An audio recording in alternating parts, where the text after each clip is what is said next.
Hola, nuevamente estamos juntas para seguir estudiando las mujeres de la Biblia y como mujeres que creemos en Dios, sabemos que este es un tiempo que tomamos en medio de los afanes, en medio del día, pero porque queremos conocer a Dios, ¿no es cierto?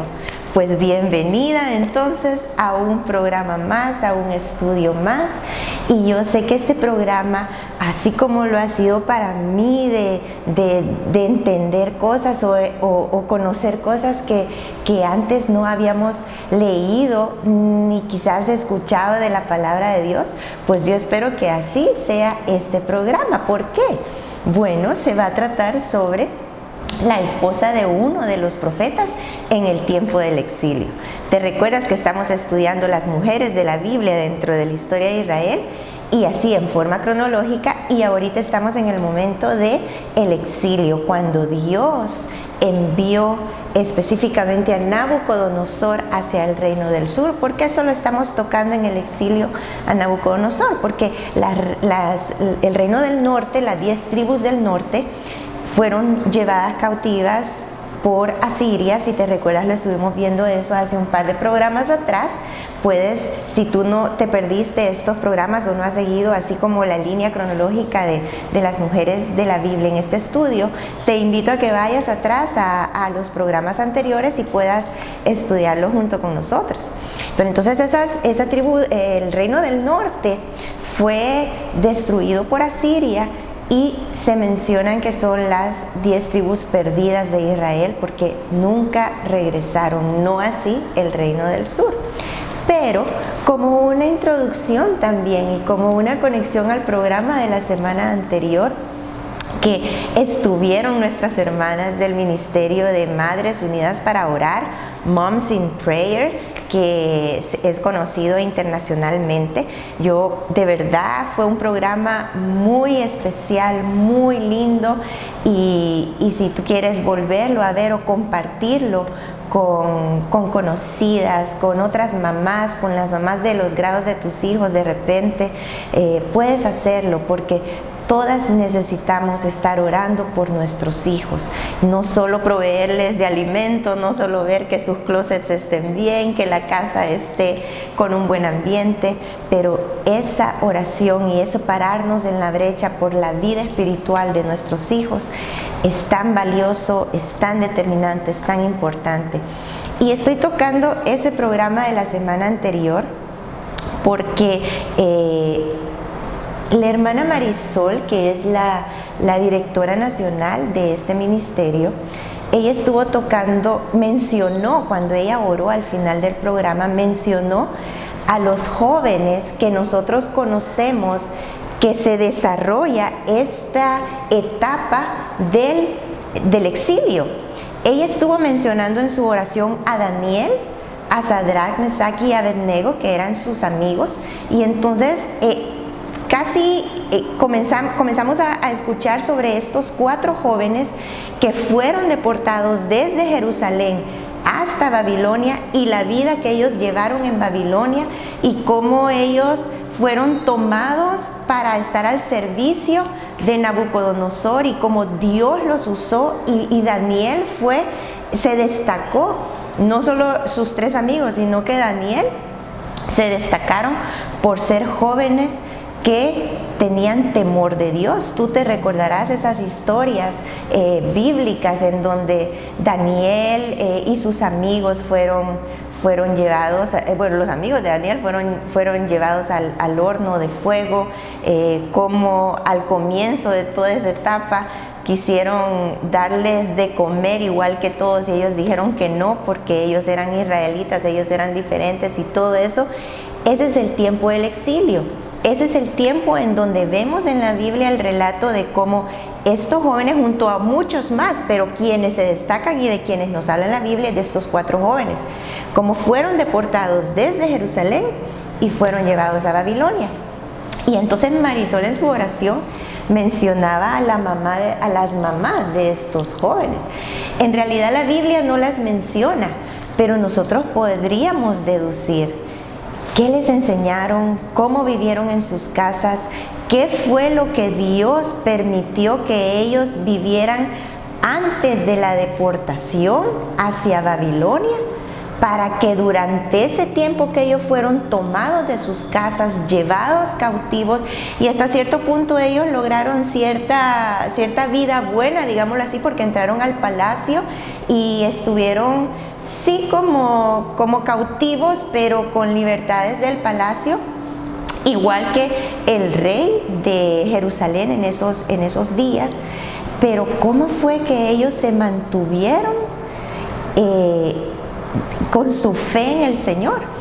Y aunque no sean mamás que estén mencionadas en la Biblia, así como nuestra hermana estuvo orando al final del programa de la semana pasada, yo creo, porque eso también lo vemos en la Biblia, cómo es que se pasa el mensaje de generación a generación.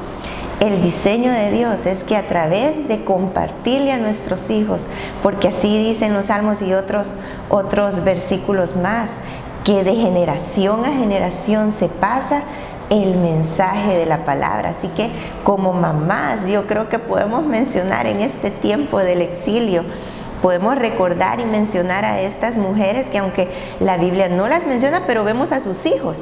Quizás las podemos ver como esas mujeres silenciosas en sus casas que hicieron lo que Dios quería que hiciera con esos hijos.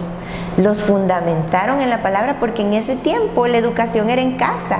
En ese tiempo no existían los colegios como ahora nosotros los conocemos. La mayor parte los hijos la pasaban con sus padres. Y ahí era donde ellas probablemente traspasaron la fe y el conocimiento de Dios y el conocimiento de la palabra, de lo que Dios había dejado ya escrito desde antes, y toda la historia de Dios y su pueblo. Estas mamás de seguro que así lo hicieron, y por eso podemos ver a estos 4 muchachos saliendo y cumpliendo el plan de Dios en el tiempo del exilio. Así que podemos retomar a estas madres y decir: Señor, yo quiero ser como esas madres también. No quiero solamente vivir y pasar los días y que se me vayan los días en los afanes de la casa o del trabajo, sino que de verdad estar conscientes que hay una lucha, que nuestros hijos están creciendo en un mundo que cada vez es más difícil y no sabemos qué crisis o qué circunstancias van a afrontar ellos, y necesitamos prepararlos espiritualmente y en la palabra para que ellos también puedan estar dentro de los planes de Dios y cumplir los propósitos de Dios. Siempre he creído, y lo hemos hablado junto con mi esposo, porque a uno le da como ese temor. Bueno, yo lo he pasado, ese temor de que como mamá, ¿verdad? Y mis hijos serán salvos, de verdad conocerán al Dios Salvador, de verdad su fe es real y es individual para ellos, y de verdad están viviendo la fe. Y ante ese temor, una de las cosas que siempre hemos hablado con mi esposo es que cuando han sido hijos que han venido a nacer en un hogar cristiano o están en un hogar cristiano, quizás no solo nacieron, pero tú y tu pareja han venido a conocer, o quizás tú solita como madre has venido a conocer del Señor, y ahora tus hijos están en un ambiente cristiano en la casa, pues esos hijos por fe son del Señor, porque su evangelio nos alcanzaba a nosotros como padres, y Él quiere alcanzar también a nuestros hijos, porque Dios se ha prometido un pueblo, un linaje para que le sirva, que le adore y que esté con Él. Y eso es lo que vemos también aquí en el tiempo del exilio, porque acuérdate, no podemos perder de vista que todo esto está dentro del escenario de la venida del Mesías. Todo el Antiguo Testamento y el tiempo del exilio, todo está en el plan perfecto de Dios, y Él está como desenrollando la historia para ese momento especial y momento milagroso y momento que es clave dentro de toda la historia de la humanidad, no solo de Israel, pero de la humanidad, y es la venida del Mesías, la venida del prometido de Dios, la venida del Salvador. Entonces, qué lindo es poder decir, yo quiero ser una mamá en que esté consciente de que yo he recibido salvación, pero también quiero trabajar por el reino de Dios aquí adentro de mi casa. Y entonces, en ese mismo contexto, vamos a ver ahora al profeta del que estábamos hablando al comienzo, sí, Ezequiel. Ezequiel fue un profeta que vivió ese exilio, así como se llevaron cautivos a Daniel y a sus 3 amigos desde Jerusalén hasta Babilonia. Ezequiel fue también exiliado. Fueron 3 grupos los que se llevaron cautivos. Viajaron, digo yo, como que es viajar como ahora viajamos. No, se los llevaban a pie, se los llevaban encadenados, se los llevaban como prisioneros de guerra. Entonces fueron llevados, y Daniel y sus amigos fueron en el primer deportación a Babilonia. Ezequiel fue en la segunda deportación. Él fue un profeta de Israel, de Jerusalén, y su ambiente era el templo. Estaba casado, por lo que conocemos y por lo que vamos a ver ahora, el estudio de la esposa de Ezequiel. Estaba casado, y sabes que cuando él llegó a Babilonia, eso tú lo puedes chequear y leer, y te invito a que lo hagas en los primeros capítulos del libro de Ezequiel. Ezequiel se encuentra entre los profetas mayores, y él describe el cautiverio desde cómo estaba Israel cautivo en Babilonia. Los escritos de Daniel es cómo los vivió Daniel y sus amigos desde el palacio, se pudiera decir, pero los escritos de Ezequiel es cómo estaba viviendo el pueblo y cómo Dios, a pesar de que estaban en esa disciplina y estaban en Babilonia, Dios no dejó de hablarles. Uno de esos profetas fue Ezequiel. Un profeta contemporáneo, quizás como un dato que es importante para nosotros que estamos como estudiando la Biblia, un profeta contemporáneo de Ezequiel fue Jeremías. Pero Jeremías se quedó en Jerusalén. Se quedó con las pocas personas que ahí quedaron. Él vio todo el destierro, él vio las deportaciones, él trajo profecías, Jeremías. Y por eso se le conoce como el profeta llorón, porque era una lamentación. Y en todo esto, como estábamos viendo el programa anterior, en todo esto está el libro de Lamentaciones, donde muestra un lloro y un gemir y una devastación. Ese lloro era por la devastación que sufrió Jerusalén en este cautiverio. Tú puedes leer también el libro de Lamentaciones y te vas a dar cuenta que era quizás como pasa una guerra, como queda una guerra, un país desolado totalmente. Pues entonces, en ese contexto encontramos a Ezequiel, es deportado hacia Babilonia con el segundo grupo, él y su esposa.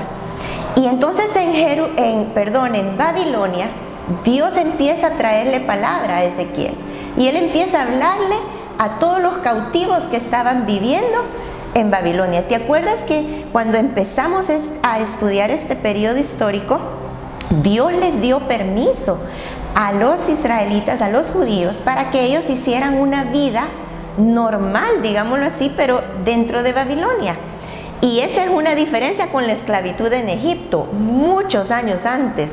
¿Por qué? Porque los 400 años de esclavitud en Egipto, ellos sí no podían hacer vida normal. Ellos eran esclavos, ellos tenían que trabajar en lo que Faraón les decía, y habían látigos, y tenían que hacer construcciones para los egipcios. Eso fue la esclavitud allá por Éxodo, al comienzo de Éxodo, finales de Génesis, comienzo del Éxodo. Pero luego entramos aquí, hemos pasado por el tiempo de la conquista, después del Éxodo, el tiempo del desierto, la conquista con Josué, el tiempo de los reyes, cuando Dios permite a Saúl, David y Salomón. Y luego estuvimos viendo el reino dividido, donde 10 tribus se van al norte, 2 tribus se quedan al sur, y ahora estamos viendo, después de tanto tiempo, cómo la desviación de esas tribus, de esos 2 reinos, llevaron al cautiverio. Y entonces tenemos a Ezequiel, y fíjate que Ezequiel, si tú has leído alguna vez sus profecías, es fuerte, y por eso ya hasta traje mi café, porque miren, de verdad, son profecías, es un libro fuerte. Así que te invito a que con algo bajemos un poquito lo que vamos a estar viendo. Las profecías de Ezequiel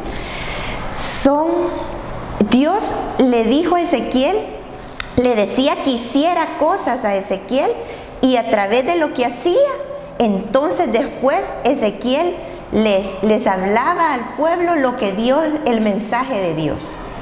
Por ejemplo, Ezequiel llevaba higos buenos y higos malos, y entonces eran higos que después, cuando el pueblo de Israel veía que los higos no se podían comer y unos sí, entonces ahí les traía la palabra de Dios y qué quería decir esa profecía. También Ezequiel tuvo profecías como la ollas hirviendo y todo eso, cuando el pueblo de Israel veía y le preguntaba, ¿y qué quiere decir eso, Ezequiel? Entonces Ezequiel le decía el mensaje de Dios. Y bueno, incluso hubo una profecía muy fuerte que Dios le dijo que comiera estiércol a Ezequiel. Y cuando yo leí eso fue como que, ¿qué? ¿Cómo Dios puede pedirle eso a uno de sus profetas? Y Ezequiel era obediente y hacía todas esas cosas. Yo te invito a que leas este libro, pero dentro de ese contexto del tiempo del exilio y cómo Dios está preparando todo para la venida del Mesías. Entonces, como Ezequiel era profeta, era sacerdote, era profeta pero también fue sacerdote, muchas de sus profecías son profundas. Muchas de sus profecías tienen que ver con el templo. Ezequiel muchas veces fue llevado, y así lo dice en sus profecías, él es llevado, estaba en Babilonia, pero es llevado a Jerusalén, al templo. ¿Cómo fue llevado? Pues quizás en un sueño, quizás en una visión. Eso no es lo importante, que decidamos así si entró en trance o cómo fue. Eso no es lo importante, sino lo importante es ver el mensaje de Dios y cómo Dios, la peculiaridad de Ezequiel, cómo Dios usó a Ezequiel en estos tiempos. Y aquí es donde entra su esposa. Acompáñame al capítulo 24 del libro de Ezequiel. Ezequiel 24, y vamos a comenzar a leer en el versículo 15. Y este es el único pasaje en donde se menciona la esposa de Ezequiel, y es por lo que sabemos que Ezequiel estaba casado. Dice a partir del versículo 15: y vino a mí palabra del Señor: hijo de hombre, voy a quitarte de golpe el encanto de tus ojos, pero no te lamentarás, ni llorarás, ni correrán tus lágrimas. Gime en silencio, no hagas duelo por los muertos. Átate el turbante, ponte el calzado en los pies, y no te cubras los bigotes, ni comas pan de duelo. Aquí está describiendo como lo que culturalmente ellos hacían cuando pasaban un duelo. Parece que se quitaban el turbante, se quitaban el calzado. Tú puedes ver eso en muchas otras citas en donde dicen que se sentaban en ceniza, rasgaban sus vestiduras, se echaban ceniza sobre ellos, comían pan de luto. Me imagino que era un pan especial. Bueno, hoy nosotros en nuestra cultura latina tenemos el pan de muertos allá por el mes de noviembre, ¿verdad? Y la comida de muertos y todo eso. Pues Dios le está diciendo a Ezequiel: te voy a quitar de golpe el deleite de tus ojos y no vas a hacer luto. ¿Quién era el deleite de sus ojos? Era su esposa. Miren, sigamos en el versículo 18. Hablé al pueblo por la mañana. Él trajo esto al pueblo, y por la tarde murió mi esposa. Y a la mañana siguiente hice como me fue mandado. Yo no sé cómo te cae a ti esta profecía, Pero con todas las hermanas, las mujeres con las que yo les he contado de qué se iba a tratar este programa, todas se han quedado así, como que viendo así, como que, y Dios le dijo a Ezequiel que le iba a matar a la esposa, y lo hizo en un día. Así como dice el versículo 1, te voy a quitar de golpe el encanto de tus ojos. Todas las hermanas a las que les he contado se han quedado así como que, eso hizo Dios. Y sí, es difícil, es difícil de entender, porque creo que como humanos estamos agarrados a esta vida. Como humanos no queremos que nada nos pase, ni a ninguno de los que queremos nos pase, mucho menos la muerte. La muerte es como que la peor maldición. Pero cuando venimos al conocimiento de Dios, cuando venimos a ser mujeres cristianas que leemos la Biblia y creemos en la Biblia, entonces entendemos que Dios es soberano. Y llegar a entender que Dios puede hacer con nosotros lo que Él quiera es un gran desafío para nosotras como mujeres, y no solo con nuestras vidas. Él puede hacer lo que Él quiera con todos nosotros. ¿Quiénes somos? Dijo Jeremías, ¿cómo el barro le va a decir al alfarero, haz esto o haz lo otro? No, el alfarero es el que tiene el dominio sobre el barro. Y entonces aquí vemos a Ezequiel, que Dios le habla en una noche y le dice, te voy a quitar a tu esposa y no vas a hacer, y no era así como alguien me dijo, ay, quizás un hombre de estos días que le diga que se va a morir su esposa se pusiera contento. Yo no sé, quizás. Pero aquí el versículo 15 dice, te voy a quitar el encanto de tus ojos. O sea que de verdad Ezequiel amaba a su esposa, estaba enamorado de su esposa porque era el encanto de sus ojos. ¿Qué descripción de mujer encontramos aquí? Que sea el encanto de los ojos de su esposo. Quizás podemos deducir que era una mujer que agradaba a su esposo. Su esposo estaba contento con ella, como la mujer sabia que vemos en los proverbios. ¿Te acuerdas de ese programa que lo estuvimos viendo con la hermana Elcita? La mujer sabia y la mujer necia. Pues podemos deducir aquí que la esposa de Ezequiel de seguro no era una mujer necia, porque era el encanto de los ojos de un profeta y de un sacerdote. Ella había vivido con Ezequiel la deportación, probablemente juntos como pareja. No se nos mencionan hijos, pero como pareja probablemente pasaron momentos de crisis en su matrimonio, pasaron pruebas, o sea, les quitaron su casa, los llevaron cautivos, pasaron hambre, pasaron crisis. Y a pesar de todo eso, era una mujer que, por ser el encanto de los ojos de su esposo, yo creo que no era una mujer amargada, porque cuando estamos amargadas en nuestras casas, no somos el encanto de los ojos de nuestro esposo. Lo siento, pero se tenía que decir y se dijo. Muchas veces hay esposos que se quedan más tiempo en el trabajo o buscan no estar en su casa por no llegar a donde está una esposa amargada. Pues vemos que, espero que no seamos de esas de verdad, sino que estemos siendo desafiadas con la esposa de Ezequiel, diciendo cómo ella era el encanto de los ojos de este hombre, de este siervo de Dios. Para mí de verdad que está siendo un desafío eso. Y a pesar de que ella era buena esposa, supuestamente lo estaba haciendo bien por la descripción que la Biblia hace de ella, y Dios determina quitarle la vida sin razón aparente.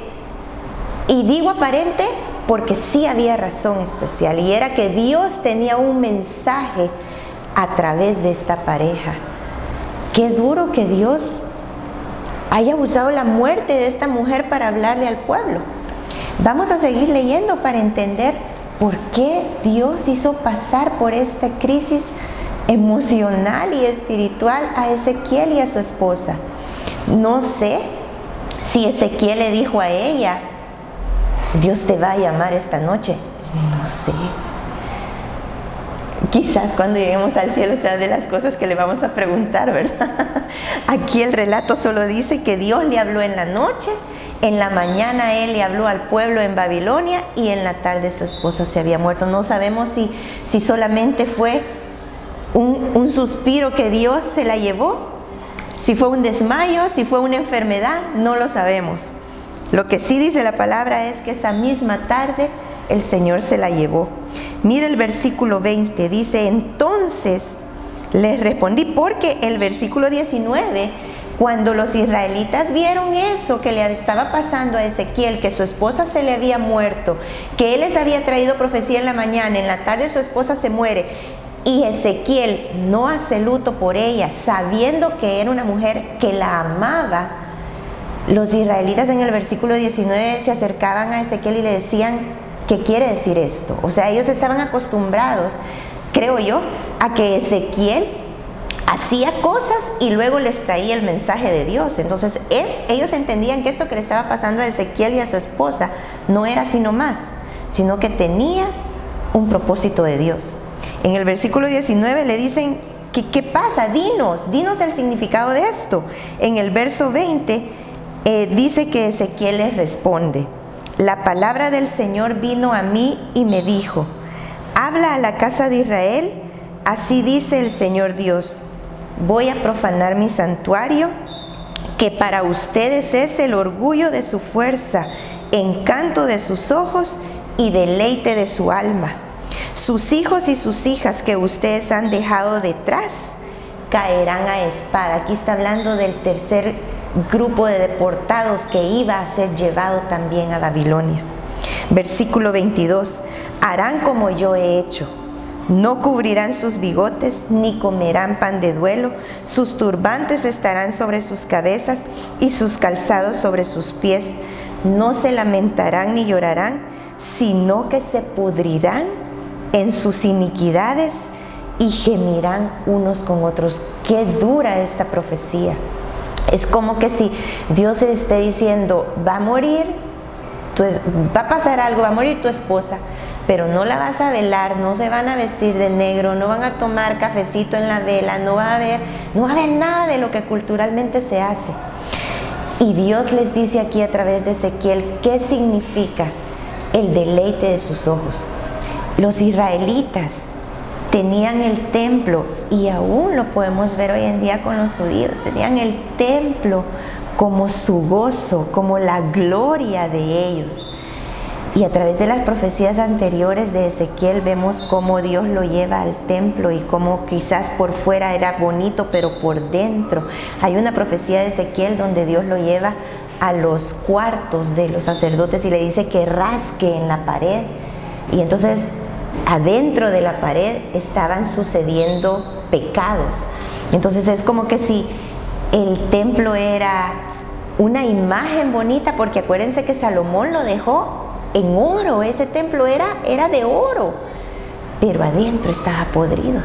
Entonces el templo para los israelitas era algo que los identificaba a ellos, que los definía a ellos. Era, como dice aquí, la fuerza de ellos, el gozo de ellos. ¿Se acuerdan cuando llegó la reina de Sabá? Y cómo ella se quedó deslumbrada por todo lo que Salomón había hecho, incluido el templo. Pues para los israelitas, todos esos años en los que los reinos divididos estuvieron con idolatrías y alejados de Dios, el templo era para ellos como decir: pero somos el pueblo de Dios, cuando en sus corazones en realidad no estaban cerca de Dios. Hubieron profetas que dijeron que sus corazones, el corazón del pueblo de Dios, estaba lejos de Dios. Pero ellos tenían el templo y ellos se gozaban en esa cosa física, en ese edificio físico. ¿Y de qué nos habla eso? Pues bueno, yo creo que a través de esta profecía lo que Dios nos está hablando es cómo nosotros ponemos los ojos en cosas materiales. Quizás en la religión o en lo que nosotros podemos hacer por Dios o en las cosas que nosotros tenemos aquí en esta tierra, Pero Dios le dijo a ese pueblo, voy a quitar el templo. Y es cierto, el templo fue profanado, el templo fue destruido totalmente. Cuando veamos el tiempo de la restauración, que es el siguiente tiempo histórico que vamos a pasar, vamos a ver cómo es restaurado el templo. ¿Por qué? Porque en este tiempo del exilio, Nabucodonosor destruyó completamente el templo. Y todo esto, ¿por qué es? Y vamos a ir concluyendo aquí. Porque Dios estaba preparando la venida del Mesías. ¿Qué es lo que pasa? Que Dios quitó toda como esa que era como el orgullo de Israel, pero que no era Dios mismo. Ellos se habían apartado de Dios. Él estaba por traer al Mesías, pero el pueblo estaba viendo otras cosas que no eran Dios en realidad. Todo lo que pasaba en el templo anunciaba al Mesías, anunciaba a Jesús. Bueno, ellos no conocían que era Jesús, sino que el Mesías, el prometido. Pero ellos, en lugar de estar esperando al Mesías, se estaban deleitando en el templo. Y Dios les dice a través de esta profecía, tú léelo en el último versículo de este capítulo 27, cómo termina. Dios les dice a través de esta profecía, yo soy Dios.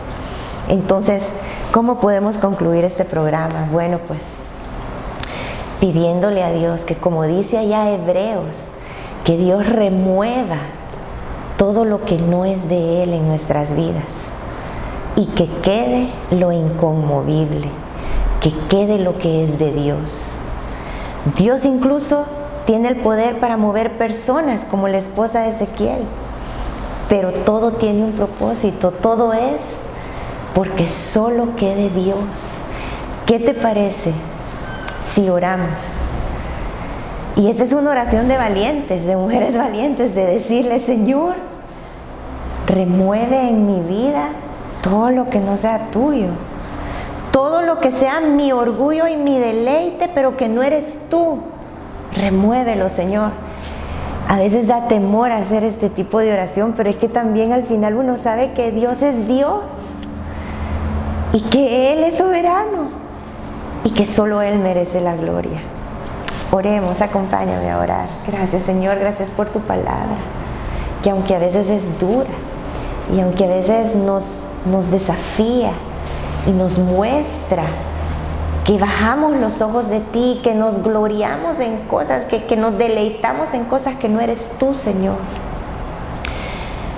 Ay, Señor, cambia todo eso, Señor, y que solo quedes tú en nuestras vidas, que tú seas nuestro único deleite, que tú seas todo nuestro gozo, Señor, que nos hagas mujeres, que nos deleitemos en ti, Señor, y que ese deleite en ti lo podamos transmitir a los demás, que ese gozo en ti lo podamos transmitir a todos los que nos rodean y a nuestras familias.